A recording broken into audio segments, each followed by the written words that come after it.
Assalamualaikum warahmatullahi wabarakatuh. Kami mahasiswa Universitas Muhammadiyah Kota Bumi, Fakultas Teknik dan Ilmu Komputer dari Sistem Teknologi Informasi kelompok 13 semester 2. Video ini dibuat untuk menyelesaikan salah satu tugas dari mata kuliah Pendidikan Kewarganegaraan, Prodi Sistem Teknologi dan Informasi, dengan dosen pengampu Ibu DRA Eni Mursinah, MPD.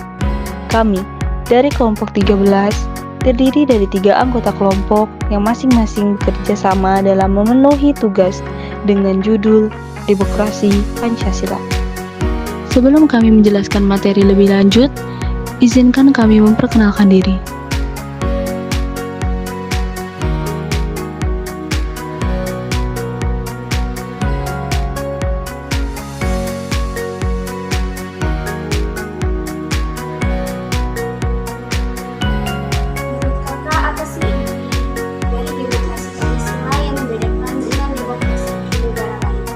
Seberapa penting sih nilai-nilai Pancasila itu dalam demokrasi kita?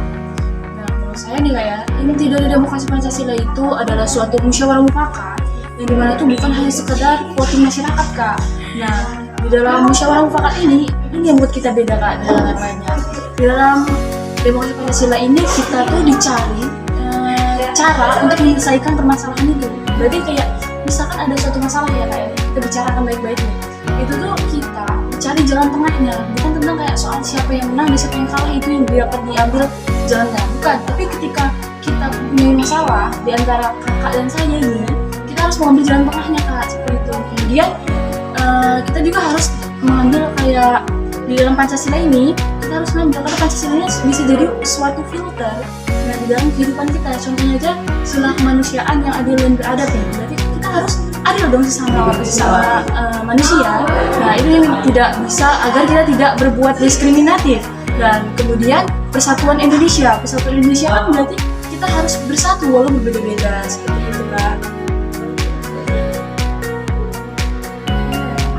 Jadi gimana sih menurut kalian dalam melihat dan merasakan dan menerapkan demokrasi Pancasila ini nih di dalam kehidupan sehari-hari?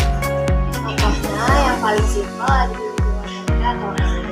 Di sana ada musyawarah dan juga ada iuran keamanan atau program kebersihan. Di lingkungan sekolah ada program pemilihan ketua OSIS. Nah, di sana itu dilakukan secara jujur dan adil. Nah, di tingkat yang lebih tinggi ini ada perwakilan rakyat, yaitu DPR. Nah, seharusnya musyawarah itu menyusun undang-undang pro rakyat. Bahkan saat perbedaan konflik dan pendapat, kita disuruh mencari solusi damai dan adil. Menhakim sendiri, nah itu semua cerminan dari demokrasi rakyat dari skala kecil maupun besar. Oh, berarti nih ya, di dalam kehidupan sehari-hari itu banyak banget contohnya, Kak, ya, dalam demokrasi Pancasila ini. Apa sih tantangan terbesar kita dalam menghadapi demokrasi Pancasila saat ini, dan bagaimana kita sebagai generasi muda untuk memperkuatnya? Jadi tantangan terbesar menurut saya adalah hoax dan polarisasi politik. Informasi juga bisa merusak persatuan dan membuat masyarakat saling curiga. Selain itu, kurangnya partisipasi aktif. Sebagian masyarakat juga saling menjadi masalah. Nah, untuk mengatasinya, kita sebagai generasi muda harus jadi pemilih yang cerdas, tidak mudah terprovokasi, dan menyuarakan aspirasi lewat forum yang benar, serta belajar memahami nilai-nilai Pancasila. Nah, berarti tantangan di Indonesia ini masih banyak hoaknya ya, Kak, ya? Dan demokrasi kan itu sebagai rumah kita, dan kita harus jaga bersama-sama.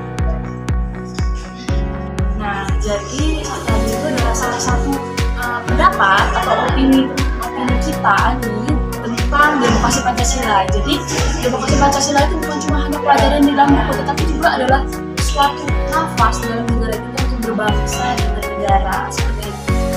Jadi terus jaga pahami dan amalkan nilai-nilai Pancasila dalam setiap langkah kita, karena masa depan itu ada di tangan kita, generasi penerus bangsa. Terima kasih. Wassalamualaikum